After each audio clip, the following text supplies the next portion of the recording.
Hinumdum ko sa usa ka bersikulo diha sa kining Matthew chapter 15 verse 14 nga ang usa kuno ka buta mo guyod puglaing buta silang tanan mahagbong sa kanal. So si Kristo naghatag siya og kana bang ilustrasyon sa mga nagapanudlo og mga sipyat, no? Nagapanudlo og sipyat sama aning kani kana nga matud pa nga Jesus is the Father in His deity and the Son in His humanity. Usa na kadakong sayop nga naay nagtudlo nga ingon ana ka balingag. O imong makita wa kay passage sa Bible nga nag-ingon si Jesus Christ nga siya ang amahan.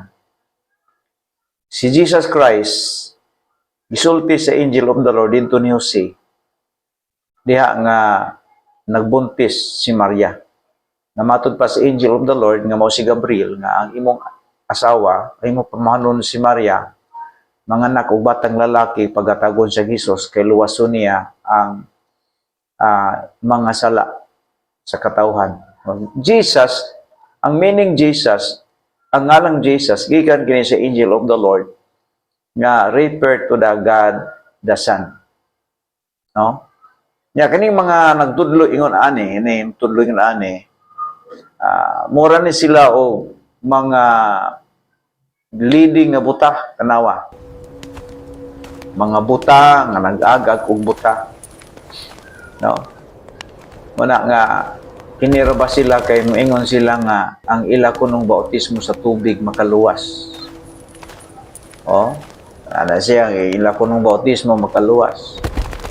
So that is leading to the destruction. So muna nga kita gyud naghatag tag pahimangno diri. Tanan nga nagtudlo nga sayop gani guys. Moari gid sila ani nga lugar. Impierno. Impierno. Once gani nga ang imong pag-ila ni Jesus di na mao, sayop na. Si Jesus gadasan imong gihingan lang amahan, sipyat na tanan. Nya sipyat na pug ka nga ang bautismo makaluwas. Nya inon ba nato kung naanabay na luwas sa bautismo, wa po ikatudlo. Ako moingon ko naabay tawo na luwas nga wa bautismo na madyo ko ikatudlo. Kining mga taong nagsalig sa bautismo, sig pangwalig bautismo makaluwas, imong pangutan-on sila naabay na luwas sa bautismo, wa po ikatudlo. Si Judas na bautismuhan sa tubig ni John the Baptist na impierno. Mo nang ang Baptist di gid mi moingon nga makaluwas ang tubig, ang bautismo sa tubig. Gani si John the Baptist mo'y authorize gikan sa langit nagbautismo og tubig. Na impierno pagani si Judas kay wa day maluwas.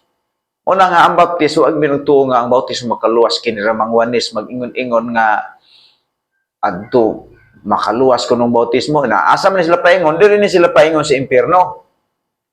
Impierno. Namo na nga amping-amping mo diha pero kaming Baptist ang among gitudlo si Jesus gyud ang kaluwasan. Si Jesus. Pag naa kay Jesus, pag nagtuo ka ni Jesus, pag nagsalig ka ni Jesus, impernong pag Jesus imong gisaligan, Jesus imong gituhan, langit ka paingon. Pero kung bautismo imong gisaligan, kanang bautismo mangud guys, kanong anti-baptism ko kay tao mangud na, tao ba? Ang mobautismo tao, ang bautismuhan tao. Buhat man na. Mo ba nang ingon si Pablo nga dili sa mga buhat aron walay bisan unsa nga magpasigarbo. Mo na nga ang nagtuo gid ni Kristo nga makanluluwas moadto gyud sa langit sama ani. Okay?